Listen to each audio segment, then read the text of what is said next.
Welcome to SN classes. This is Neha Khurana. So guys, आज का जो मेरा टॉपिक है वो है क्लास 6 और 7 की ज्योग्राफी का। ये रहेगा मेरा रिवीजन मोड। इसमें मैं आपसे डिस्कस करूंगी दोनों ही क्लासेस का लेसन नंबर 1 और ये रिवीजन मोड है। अगर आपको ये चाहिए कि 6 क्लास के आपने सीरियल वाइज पढ़ना है ज्योग्राफी को, 7 की 8 की, तो अलग अलग प्लेलिस्ट मेरे चैनल पर आप देख सकते हैं। विजिट कीजिए और सभी प्लेलिस्ट को चेकआउट कीजिए। और ये रिवीजन मोड है। और गाइज, मैं आपको ये बता दूं कि इसी प्लेलिस्ट में आपको 9th और 10th की जो है ज्योग्राफी मैं करवाऊंगी, लेकिन वो बहुत अच्छे से करवाऊंगी। तो इसी प्लेलिस्ट में आपको 9th और 10th की ज्योग्राफी भी मिलेगी। लास्ट में आप क्या करेंगे कि लाइक शेयर एंड सब्सक्राइब जरूर करके जाइएगा। अभी कुछ मत कीजिए, अभी सिर्फ देखिए। और अगर आपको इसकी पीडीएफ चाहिए तो टेलीग्राम जो मैंने चैनल बनाया है उस पर आपको इसकी पीडीएफ मिल जाएगी। ओके, और नीचे डिस्क्रिप्शन बॉक्स में उसका लिंक आपको मिल जाएगा। तो चलिए स्टार्ट करते हैं हमारी आज की वीडियो। सौर मंडल में पृथ्वी, यानी कि इस पूरी वीडियो में इस पूरे लेसन में आप पृथ्वी के बारे में पढ़ेंगे कि किस तरह पृथ्वी पर तरह तरह के हमें चीज़ें देखने को मिलती हैं। और यही जो है डायरेक्ट क्वेश्चन जो आपसे पूछे जाते हैं। और जो क्लास 6 के बच्चे हैं उनके लिए तो काफ़ी इंपॉर्टेंट है, उनके लिए हर एक लाइन इंपॉर्टेंट है, तो उनका भी जो है एक नोट्स तैयार हो जाएंगे। चलिए स्टार्ट करते हैं। मैं जो है बहुत अच्छे से करवाऊंगी, तो वीडियो के एंड तक बने रहिएगा। पूर्णिमा, पूर्णिमा किसको कहते हैं कि पूर्ण चंद्र को लगभग 1 महीने में एक बार हम देख सकते हैं। यह पूर्ण चंद्र वाली जो रात होती है ना, ये पूर्णिमा कहलाती है। 1 महीने में एक ही बार ऐसा होता है जब हमें पूरा चांद दिखाई देता है, तो हम उसको क्या कहते हैं? पूर्णिमा। अमावस्या किसको कहते हैं कि पूर्ण चंद्र के 15 दिन बाद आप चांद को नहीं देख सकते। ये नए चंद्रमा की तरह जो रात्रि होती है, ये अमावस्या होती है। यानी कि महीने में हमने एक बार देखा पूरा चांद, तो पूर्णिमा। पूरा चांद देख लिया, उसके 15 दिन बाद आपको कहेंगे कि चांद देखना है, तो वो क्या होगी? अमावस्या। जैसे कल अमावस्या थी। ओके, नेक्स्ट है हमारा खगोलीय पिंड। सूर्य, चंद्रमा, वे सभी वस्तुएं जो रात के समय आसमान में चमकती हैं, वो सभी की सभी क्या कहलाती हैं? खगोलीय पिंड कहलाती हैं। जितनी भी चीजें आपको चमकती हुई दिखाई दी आपको जो है स्काई में, आकाश में, तो वो सब क्या होंगी? खगोलीय पिंड होंगे। ओके, तो सबसे पहले हम बात करेंगे गाइस तारे की। तारा देखते हैं इसमें क्या बताया गया है। इंपॉर्टेंट है इसमें एक लाइन जो कह सकते हैं, कुछ खगोलीय पिंड बड़े आकार वाले तथा गर्म होते हैं। ये गैसों से बने होते हैं। जो भी आपको दिखेगा कि बड़े आकार वाला है और वो गर्म है, तो वो गैस का बना होगा। इनके पास क्या होगा? इनके पास अपनी ही ऊष्मा होगी और अपना ही प्रकाश होगा, अपनी ही लाइट होगी, अपनी ही हीट होगी, जिसमें वे क्या दिखते हैं? बड़ी मात्रा में क्या होते हैं? उत्सर्जित करते हैं। यानी कि जो बड़े आकार का अगर आपको दिखा तो उसमें क्या होगा कि उसकी अपनी ही हीट होगी, अपनी ही हीट होगी और अपना ही उसमें प्रकाश होगा, जिससे वो क्या करेंगी? उस बड़ी मात्रा में वो क्या करेंगे? उत्सर्जित करते हैं। ठीक है, बड़ी मात्रा में करते हैं, उसको निकालते हैं। इन खगोलीय पिंडों को हम क्या कहते हैं? इन खगोलीय पिंडों को हम तारा कहते हैं। अब इसमें जो इंपॉर्टेंट बात जो आपको याद रखनी है बच्चे, वो है सूर्य भी एक तारा है। ओके, चलिए आगे बढ़ते हैं, नक्षत्र मंडल की ओर देखते हैं कि रात्रि में आसमान में देखते समय तारों के विभिन्न समूह द्वारा बनाई गई विविध आकृतियों को हम नक्षत्र मंडल कहते हैं। रात में हमें कई कई तरह के समूह दिखाई देंगे। कभी ध्यान से देखिएगा, तारों एक छोटा सा समूह होगा, तो वो सब क्या करते हैं? अलग अलग तरह की आपको आकृति मिलेगी। फॉर एग्जाम्पल, आपको देखा हूं कि स्क्वायर भी हो सकता है। अगर आकृति अगर कोई नहीं समझ पा रहा है, स्केयर भी हो सकता है, ट्रायंगल भी हो सकता है, तो इनको आकृतियां कहते हैं। तो ये नक्षत्र मंडल कहलाते हैं। अर्सा मेजर, बिग बियर इसी प्रकार का क्या है? नक्षत्र मंडल है, जो आपको एनसीईआरटी में बताया गया है। और आपको ये दोनों ही याद रखने हैं, अर्सा मेजर और बिग बियर। स्मॉल बियर या सप्त ऋषि, जिसको हम कहते हैं सप्त मतलब 7, ऋषि मतलब 7, तो ये 7 तारों का क्या है? एक समूह है, जो कि बड़े नक्षत्र मंडल अर्सा मेजर का ही एक भाग है। कहने का मतलब क्या है कि जो अर्सा मेजर और बिग बियर मैंने आपको नाम बताया है, तो स्मॉल बियर या सप्तऋषि जो है वो अर्सा मेजर का क्या है? एक भाग है। 2 भाग मैंने 2 बताए हैं आपको। अर्सा मेजर के अंडर आपको सप्तऋषि मिलता है। चलिए आगे बढ़ते हैं, ध्रुव तारा के बारे में पढ़ते हैं। इसके बारे में बहुत अच्छे से बता रखा है गाइज, वो वीडियो जरूर देखिएगा। कि लोग रात्रि में दिशा का निर्धारण जो है तारों की सहायता से करते थे। पुराने जमाने में लोग अगर उन्हें टाइम देखना होता था और दिशा देखनी होती थी, तो वो किस तरह करते थे? वो तारों की सहायता से करते थे। तारों की सहायता से करते थे। उत्तरी ध्रुव जो था उत्तरी दिशा को बताता है और इसे ध्रुव तारा भी कहते हैं। ओके, उत्तरी जो तारा था वो क्या था, वो जो उत्तरी तारा है गाइस वो उत्तर दिशा को बताता है, इसे ध्रुव तारा भी कहते हैं। जहां भी आपको ऑप्शन में ये दिखे, या क्लास 6 के बच्चे उनको मैं ये कहना चाहूंगी, जहां भी कहीं आपको उत्तर दिशा की बात दिखती है तो वो ध्रुव तारा कहलाएगा।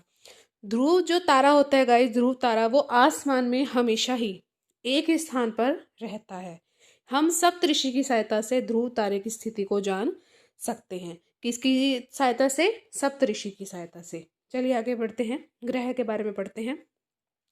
कुछ खगोलीय पिंडों में अपना प्रकाश और ऊर्जा नहीं होती है। ठीक है, हम उनकी बात कर रहे थे अभी जिनमें प्रकाश और ऊर्जा होती है, इनमें नहीं होती है। वे तारों से प्रकाशित होते हैं। ऐसे पिंड क्या कहलाते हैं? ग्रह कहलाते हैं। ग्रहों की अपनी प्रकाश और अपनी ऊर्जा नहीं होती है। ग्रह जिसे अंग्रेजी में प्लेनेट कहते हैं, ग्रीक भाषा के शब्द जो है प्लेंटाइन शब्द से बना है, जिसका अर्थ होता है परिभ्रमक, यानी कि चारों ओर घूमने वाले। तो ये आपको चीज याद रखनी है, प्लेनेट का आपको अर्थ याद रखना है, कहाँ से लिया गया है ये भी याद रखना है। पृथ्वी जिस पर हम रहते हैं वो एक ग्रह है, यानी कि पृथ्वी की अपनी कोई ऊर्जा नहीं है। ठीक है, यह अपना संपूर्ण प्रकाश और ऊष्मा सूर्य से प्राप्त करता है। ठीक है, जितना भी प्रकाश है और जितना भी ऊष्मा है, हीट है, वो सूर्य से प्राप्त करता है। इसकी अपना कुछ भी नहीं है, जो पृथ्वी के सबसे नजदीक तारा है। ठीक है, तो ये चीज आपको याद रखनी है, काफी इंपॉर्टेंट है। पृथ्वी को बहुत अधिक दूरी जैसे चंद्रमा से देखने पर यह चंद्रमा की तरह प्रतीत होता है। अब इसमें एक रोचक तथ्य आया था और गाइस इसमें से डायरेक्ट क्वेश्चन आपसे पूछे जा सकते हैं। बृहस्पति, शनि, यूरेनस के चारों ओर क्या हैं? छल्ले हैं। जैसे कि आपको जैसे ऑप्शन दे दिया कि किन किन ग्रहों के आगे छल्ले हैं या नहीं हैं, तो ये आपको चीज याद रखनी है कि बृहस्पति, शनि और यूरेनस के चारों ओर छल्ले हैं। ये क्या बताते हैं? ये छल्ले विभिन्न प्रतापों के असंख्य छोटे छोटे पिंडों से बनी जो होती हैं पट्टियां होती हैं, और पृथ्वी से इन छल्लों को दूरबीन की सहायता से देखा जा सकता है। काफी इंपॉर्टेंट है ये, बृहस्पति, शनि और यूरेनस के छल्ले हैं। आगे बढ़ते हैं, चंद्रमा के बारे में पढ़ते हैं। चंद्रमा क्या है? चंद्रमा एक उपग्रह है, पृथ्वी का ये सहचर है और पृथ्वी के चारों ओर क्या लगाता है? चक्कर लगाता है। पृथ्वी के समान जो हैं 8 अन्य ग्रह हैं जो सूर्य के प्रकाश और ऊर्जा जो है प्राप्त करते हैं। ठीक है, पृथ्वी के साथ साथ 8 और ग्रह हैं, बिल्कुल इसी की तरह वो काम करते हैं। कुछ के पास अपने चंद्रमा भी हैं। ठीक है, तो ये चीज आपको याद रखनी है। सौर मंडल की बात कर लेते हैं। इसमें क्या है? सूर्य, 8 ग्रह और उपग्रह और कुछ अन्य खगोलीय पिंड जैसे शुद्ध ग्रह और उल्का पिंड मिलकर सौर मंडल का निर्माण करते हैं। ध्यान से सुनिएगा, 8 ग्रह हैं, उपग्रह हैं, कुछ अन्य खगोलीय पिंड हैं, शुद्ध ग्रह हैं, उल्का पिंड हैं। तो ये चीजें आपको याद रखनी है कि सौर मंडल किन किन चीजों से मिलकर बना है। तो गाइज हम इसको देते हैं, सौर परिवार का नाम देते हैं, जिसका मुखिया होता है सूर्य। अब इसमें से फिर से एक रोचक तथ्य आ गया है, डायरेक्ट क्वेश्चन आपसे पूरा पूछा जा सकता है कि रोमन कहानियों में सोल सूर्य देवता को कहा जाता है। सौर शब्द का अर्थ होता है सूर्य से संबंधित, इसलिए सूर्य के परिवार को क्या कहते हैं? सौर मंडल। तो ये आपको याद रखना है। अब हम जानेंगे सूर्य के बारे में कि क्या है। मेरी टंग इसलिए स्लिप हो रही है गाइस क्योंकि बेटी सोई हुई है, तभी उठ ना जाए। मेरे साथ यही दिक्कत होती है हमेशा। सूर्य है गाइस वो सौर मंडल के केंद्र में स्थित होता है, जो कि इसमें बड़ी बात है कि जो सूर्य है गाइस वो बहुत बड़ा है और ये जो है गर्म गैसों से बना है। ठीक है, और जो सूर्य है सौर मंडल के लिए प्रकाश और ऊष्मा को क्या करता है? एकमात्र जो है इसका स्रोत है। सिर्फ और सिर्फ सूर्य से ही हमें प्रकाश और ऊष्मा मिलती है, पृथ्वी सहित। आपको मैंने अभी बताया था, पृथ्वी सहित 8 अन्य ग्रहों को ये ही जो है ऊष्मा और प्रकाश देता है। हम इसकी ऊष्मा को महसूस नहीं करते हैं क्योंकि यही नजदीक का तारा होने के बावजूद हमसे दूर है। सूर्य पृथ्वी से लगभग 15 करोड़ किलोमीटर दूर है। आपको ये चीज याद रखनी है। ओके, ग्रह देखते हैं। ग्रह हमारे 8 हैं, सूर्य से दूरी के अनुसार है। सबसे पहले आएगा बुध, शुक्र, पृथ्वी, मंगल, बृहस्पति, शनि, यूरेनस और नेपच्यून। अब इसको याद करने का तरीका देखिए, ट्रिक्स बहुत सारी हैं, ट्रिक्स से हमें हर चीज याद नहीं रह सकती, मेरा ये मानना है। शुरुआत हम करेंगे बुधवार से, बुध को एक दिन को छोड़ देंगे, शुक्र आ गया, शुक्र का हमने एक दिन छोड़ दिया, मंगल शनि हो गया, सॉरी पृथ्वी शनि हो गया, ठीक है। तो शनि ये आप याद रख लेंगे कि पृथ्वी आ गया। अब फिर मंगलवार फिर से हम दोबारा शुरू कर लेंगे, ठीक है। और इसमें से बुध कट गया, बृहस्पति आ गया, शुक्र कट गया, अब शनि आ गया, ठीक है। तो इस तरह आप याद कर सकते हैं, यूरेनस और नेपच्यून आप अपने आप से याद कर सकते हैं। मैं आपको दोबारा बता देती हूँ, बुध, शुक्र, पृथ्वी, मंगल, बृहस्पति, शनि, यूरेनस और नेपच्यून। मैंने बिल्कुल भी नहीं देखा और याद हो भी गया। कक्षा के बारे में जानेंगे, क्या है कि सभी 8 ग्रह एक निश्चित पथ पर सूर्य का चक्कर लगाते हैं, सभी के सभी, उनका एक निश्चित पथ होता है, उस पर वो एक सूर्य चक्कर लगाते हैं, और ये रास्ते दीर्घ वृत्ताकार में फैले हुए हैं, ठीक है, वृत्ताकार में हैं, गोल हैं, और ये रास्ते जो हैं कक्षा कहलाते हैं। ओके, चलिए आगे बढ़ते हैं। बुध जो कि सूर्य के सबसे नजदीक है, मैंने आपको भी बताया था ना, बुध, शुक्र, पृथ्वी, मंगल, बृहस्पति, शनि, यूरेनस या नेपच्यून, अभी आपको बताया मैंने। तो बुध जो है गाइस वो सूर्य के सबसे नजदीक है, और अपनी कक्षा में सूर्य के चारों ओर का एक चक्कर लगाने में इसे केवल 88 दिन लगते हैं। 88 बहुत इंपॉर्टेंट है, तभी बार बार बोल रही हूँ, याद कर लीजिएगा। शुक्र को पृथ्वी का जुड़वा ग्रह माना जाता है, बहुत इंपॉर्टेंट है, क्योंकि इसका आकार और आकृति लगभग पृथ्वी के ही समान है, ये इसका कारण है। और दोनों लग सकते हैं क्या तुमगी कि दोनों बहनें हैं, ठीक है। प्लूटो भी एक ग्रह माना जाता था, परंतु अंतरराष्ट्रीय खगोलीय पिंड ने अपनी बैठक अगस्त 2006 में निर्णय लिया कि कुछ समय पहले खोजे गए अन्य खगोलीय पिंड 2003 UB313 सीरस तथा प्लूटो बोने ग्रह कहे जा सकते हैं। अब बात करेंगे हम पृथ्वी की, काफी इंपॉर्टेंट है गाइस। सूर्य से दूरी के हिसाब से जो है पृथ्वी तीसरा ग्रह है, याद रखिएगा, पृथ्वी क्या है, तीसरा ग्रह है। आकार में 5वां है, सबसे बड़ा ग्रह है आकार में, ध्रुवों के पास थोड़ी चपटी, यही कारण है कि इसके आकार का भू आब कहा जाता है। यानी हम ये नहीं कहेंगे कि हमें हमेशा सुनाई देता है कि पृथ्वी गोल है, ऐसा बिल्कुल भी नहीं है, ये चपटी है एक्चुअल में। किस कारण के चपटी है कि ध्रुवों के पास है, ठीक है, और जो है इसके आकार को हम भू आब कहते हैं। भू आब का क्या अर्थ होता है, पृथ्वी के समान आकार, ये आप याद रखिएगा, भू आब का क्या अर्थ है, पृथ्वी के समान आकार। पृथ्वी ना तो अधिक ठंडी है और ना ही ज्यादा गर्म है, पानी और वायु यहाँ पर आपको दोनों मिल जाएंगे। पृथ्वी पर क्या है गाइस, आपको ऑक्सीजन भी मिल जाएगी, और सौरमंडल का ये सबसे अद्भुत ग्रह है। देखिए मैंने पॉइंट में बनाया है, आपको मैं यही कहना चाहूंगी, जब भी आप अपने नोट्स बनाएं तो पॉइंट्स में बनाएंगे ना तो काफी अच्छा रहेगा, आपको जो चीजें जल्दी याद होंगी। पृथ्वी जो गाइस है नीले रंग की दिखाई पड़ती है, क्योंकि 2/3 सतह जो है पानी से ढकी हुई है, इसलिए इसको हम नीला ग्रह भी कहते हैं। बात करेंगे हम चंद्रमा की। पृथ्वी का केवल एक उपग्रह चंद्रमा का व्यास पृथ्वी के व्यास का 1/4 है, सिर्फ और सिर्फ जो है पृथ्वी का केवल एक ही उपग्रह है जिसको हम चंद्रमा कहते हैं, और 1/4 व्यास है।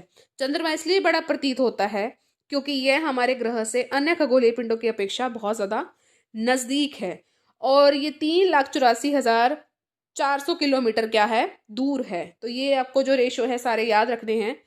सूर्य के प्रकाश को पृथ्वी तक पहुंचने में 8 मिनट का समय लगता है, बहुत बहुत इंपॉर्टेंट है ये कि सूर्य के प्रकाश को पृथ्वी तक पहुंचने में कितना समय लगता है, 8 मिनट का। चंद्रमा पृथ्वी का एक चक्कर लगभग 27 दिन में पूरा करता है, और बुध कितने दिन में करता है, 88 में, और चंद्रमा करता है 27 में। पृथ्वी से हमें चंद्रमा का एक ही भाग क्या है, दिखाई पड़ता है, ठीक है, ये भी चीज आपको याद रखनी है। क्षुद्र ग्रह की बात कर लेते हैं हम। तारों, ग्रहों और उपग्रहों के अतिरिक्त असंख्य छोटे छोटे पिंड भी हैं जो सूर्य के क्या लगते हैं, चारों ओर चक्कर लगाते हैं, इसको हम क्या कहते हैं, क्षुद्र ग्रह कहते हैं। हम इन पिंडों को मंगल और बृहस्पति की कक्षाओं में जो हम इसको देख सकते हैं, ठीक है, ये मंगल और बृहस्पति की कक्षाओं में ही आपको देखने को मिलेंगे। ये चीज काफी इंटरेस्टिंग है, इंपॉर्टेंट है, याद कर लीजिएगा। चलिए आगे बढ़ते हैं। उल्का पिंड, सूर्य के चारों ओर चक्कर लगाने वाले पत्थरों के छोटे छोटे टुकड़ों को हम क्या कहते हैं, उल्का पिंड कहते हैं। अब बात करेंगे हम गाइस आकाशगंगा की।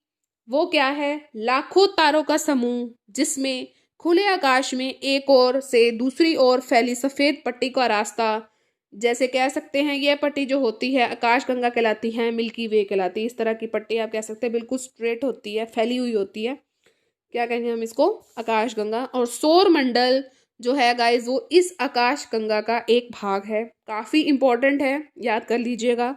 आकाशगंगा करोड़ों तारों, बादलों और गैसों की एक प्रणाली है। इस प्रकार की लाखों आकाशगंगाएं मिलकर ब्रह्मांड का क्या करती हैं? निर्माण करती है। तो गाइज इस तरह हमारी 6 क्लास की जो है ज्योग्राफी का लेसन नंबर 1 कंप्लीट हो गया है। कमेंट में ज़रूर बताइएगा। अब हम स्टार्ट करेंगे लेसन नंबर 1 7th क्लास का, ठीक है। और टाइटल है हमारा पर्यावरण। मैं आपको दोबारा कहना चाहूँगी, अगर आपने 6 क्लास की ज्योग्राफी जो है सीरियल वाइज पढ़नी है 1 2 3 करके, तो अलग प्लेलिस्ट बनी हुई है और बहुत अच्छे से मैंने वहाँ समझा रखा है। ये रिवीजन मोड है तो अच्छे से समझा रखा है, तो प्लीज़ उसको चेकआउट कीजिए, चैनल पर ज़रूर विजिट कीजिए। चलिए, पर्यावरण, जो कुछ भी आप अपने आसपास देखते हो, क्या देखते हैं हम? स्कूल देखते हैं, भवन देखते हैं, मेज देखते हैं, कक्षा में रखी कुर्सियां देखते हैं, खुले मैदान देखते हैं, सड़क, कूड़ा करकट, ये सभी क्या है? पर्यावरण के अंग हैं। पर्यावरण क्या है? हमारे जीवन का एक मूल आधार है। ये हमें सांस लेने के लिए हवा, पीने के लिए पानी देते हैं, खाने के लिए भोजन हो गया, रहने के लिए भूमि प्रदान करते हैं। तो ये सब क्या है? पर्यावरण है। ओके। कुछ वस्तुओं का निर्माण जो है गाइस वो प्रकृति ने किया है। अब ऐसी कौन सी वस्तुएं हैं? जैसे कि पर्वत प्रकृति की देन है, नदियां भी, पेड़ भी और प्राणी भी। जो मानव ने किया है वो क्या है? सड़क है, कार है, कपड़े हैं, किताब है, ये सब किसने किया है? मानव ने। अब क्वेश्चन ये पुटअप होता है कि हमारा पर्यावरण क्यों बदल रहा है? ऐसा हमारी जरूरतों के कारण होता है गाइज। हमारी जरूरतों ने हमारे पर्यावरण को बदला है। ये दिन प्रतिदिन बढ़ती रहती है, इसलिए हम प्राकृतिक वातावरण में परिवर्तन करते हैं और कभी कभी उसे नष्ट भी कर देते हैं। सिर्फ और सिर्फ अपनी जरूरत के लिए हम जो है पर्यावरण को हानि पहुंचाते हैं। सबसे बड़ा कारण है किसी भी जीवित प्राणी के चारों ओर पाए जाने वाले लोग, स्थान, वस्तुएं और प्रकृति को क्या कहते हैं? पर्यावरण कहते हैं।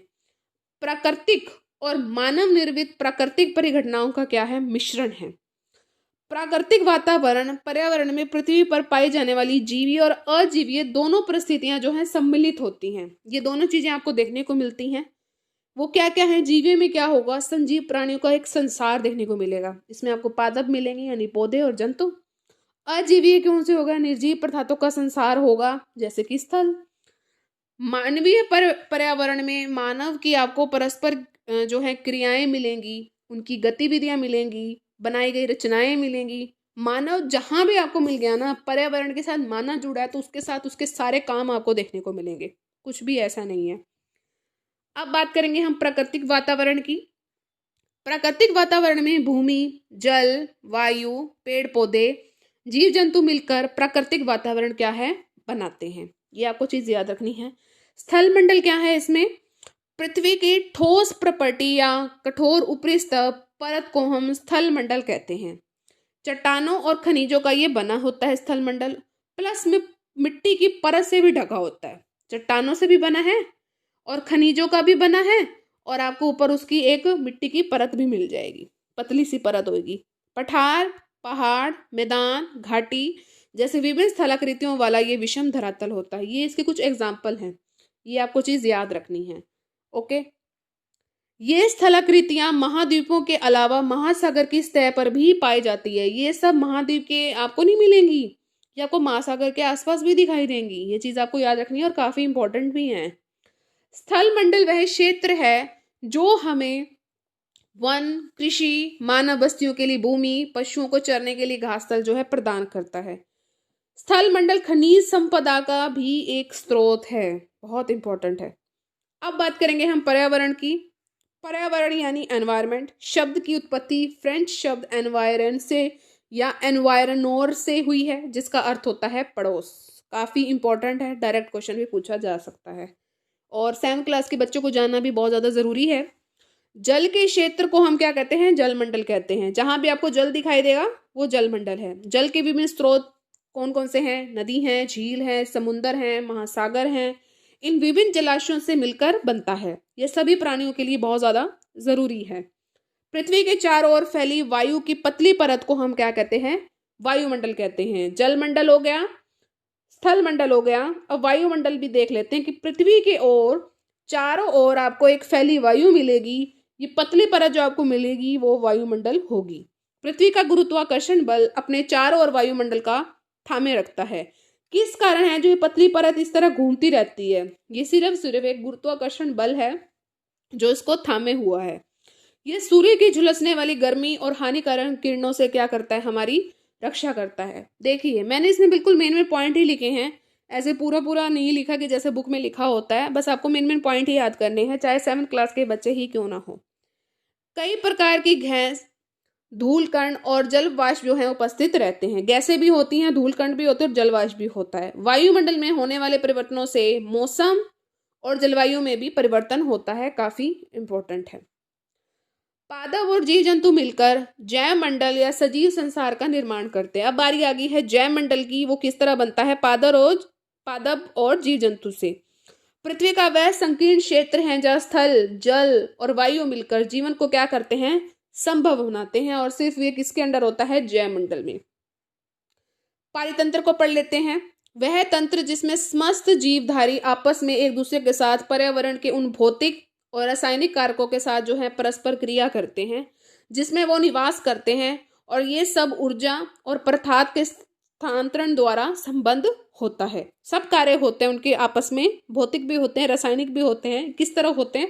वो साथ साथ एक साथ रह रहे होते हैं। ठीक है, अपनी ऊर्जा का भी और उनके जो पदार्थ होते हैं आपस में जो है कह सकते हैं डिवाइड होता रहता है, एक दूसरे से दूसरी जगह जाता रहता है, ऐसे होता रहता है। नेक्स्ट पॉइंट है हमारा, केरल में जो है मूसलाधार वर्षा होती है। काफी इंपॉर्टेंट पॉइंट है ये हरे भरे खेतों और नारियल के बागानों में लगातार जो है वर्षा होती रहती है। केरल में ऐसा होता है। जैसलमेर में वर्षा होती ही नहीं है। केरल में कह रहे हैं कि मूसलाधार वर्षा होती है और जैसलमेर में होती ही नहीं है। दूर दूर तक केवल कीकर और रेत ही आपको नजर आएगा। ऊंट मिलते हैं यहाँ पर और सांप, छिपकली और अनेकों कीट भी हैं। जैसलमेर और केरल, ध्यान रखिएगा। विभिन्न स्थानों पर पाए जाने वाले जीव जंतु, वनस्पति और लोगों के रहन सहन के तरीके भिन्न क्यों हैं? क्या सभी का एक दूसरे से संबंध है? सभी का देखते हैं अब क्या संबंध है। सभी पेड़ पौधे, जीव जंतु एवं मानव अपने आसपास के पर्यावरण पर आश्रित होते हैं। सभी के सभी, ऐसा कोई पौधा नहीं है, ऐसा कोई जानवर नहीं है, ऐसा कोई भी मानव नहीं है कि जो पर्यावरण पे आश्रित ना हो। अपने अपने पर्यावरण पर हर कोई आश्रित रहता है और ये एक दूसरे पर भी आश्रित रहते हैं। जैसे हम मानव हैं, जंतु पर हैं, पौधों पर हैं। जंतु जो हैं वो पौधों पर हैं। ठीक है, जीवधारियों का आपसी एवं अपने पर्यावरण के बीच का संबंध ही पारितंत्र का निर्माण करता है। ठीक है, अधिक वर्षा वाले वन, घास स्थल, रेगिस्तान, पर्वत, झील, नदी, महासागर, छोटे से तालाब भी एक पारितंत्र भी हो सकता है। ये सभी के सभी क्या हो सकते हैं? पारितंत्र हो सकते हैं। प्रत्येक वर्ष को 5 जून को हम विश्व पर्यावरण दिवस को मनाते हैं। काफी इंपॉर्टेंट है, ये भी चीज आप याद रखिएगा। अब बात करेंगे हम मानवीय पर्यावरण की। इसमें क्या है? मानव अपने पर्यावरण के साथ पारस्परिक क्रिया करता है और उसमें अपनी आवश्यकता के अनुसार क्या करता है? परिवर्तन करता है, सिर्फ और सिर्फ अपनी आवश्यकता के अनुसार। ठीक है, ये ध्यान रखिएगा। प्रारंभिक मानव कैसा था? स्वयं को प्रकृति के अनुरूप उसने बना लिया। जीवन सरल और आसपास की प्रकृति से अनेक आवश्यकताएं उसकी क्या हो जाती थी? पूरी हो जाती थी। यहाँ पे बात हो रही है आजकल के मानव नहीं, जो प्रारंभिक मानव थे उनकी बात हो रही है कि वो कैसे था कि जैसी प्रकृति उसके अनुरूप बिल्कुल उसके जैसा हो जाता था, नेचर उसका वैसे ही हो जाता था। और इसके द्वारा वो क्या करता था? अपनी आवश्यकताएं भी क्या कर लेता था? पूरी कर लेता था।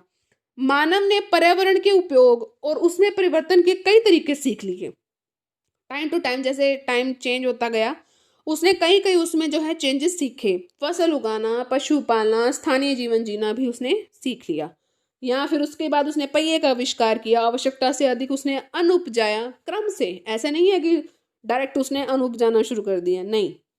वस्तु विनिमय पद्धति का विकास हुआ, व्यापार आरंभ हुआ, वाणिज्य का भी विकास हुआ। अब ये वस्तु विनिमय पद्धति क्या है भाई? यह वस्तुओं की अदला बदली का व्यापार है जिसमें धन का उपयोग नहीं होता। ठीक है, एक चीज लो और दूसरी चीज लो, ऐसे था। ठीक है। मिजोरम में गाइस बहुत ज़्यादा हरियाली है, ये एक पॉइंट है जो आप याद कर सकते हैं कि मिजोरम में बहुत ज़्यादा हरियाली है। अगर जैसे 4 ऑप्शन आपको आ रहे हैं तो एक आप इस पर टिक कर सकते हैं। तो गाइज ये था मेरा आज का वीडियो। कैसा लगा? 25 मिनट का हो गया, बाकी बढ़िया रहा। तो कैसा लगा कमेंट सेक्शन में अब ज़रूर बताइएगा। ज़्यादा से ज़्यादा लाइक शेयर एंड सब्सक्राइब ज़रूर कीजिएगा और ऑल पर ज़रूर क्लिक कीजिए, तभी आपको मेरी सारी नोटिफिकेशन मिलेगी, क्योंकि मैं डेली अपलोड कर रही हूँ। काफ़ी इंपॉर्टेंट है, हिस्ट्री ज्योग्राफी सिविक्स सब कुछ हो रहा है अब तो काफ़ी सपोर्ट मिल रहा है मुझे तहे दिल से मैं सबका शुक्रिया अदा करना चाहूँगी। बस थोड़े से सपोर्ट की और ज़रूरत है ताकि मैं अपने 1000 सब्सक्राइबर पूरे कर लूँ। बस आपका ही सहयोग है। जल्दी जो है मेरे से जुड़िए, ज़्यादा से ज़्यादा लोगों में शेयर करेंगे तो काफ़ी अच्छा लगेगा मुझे भी।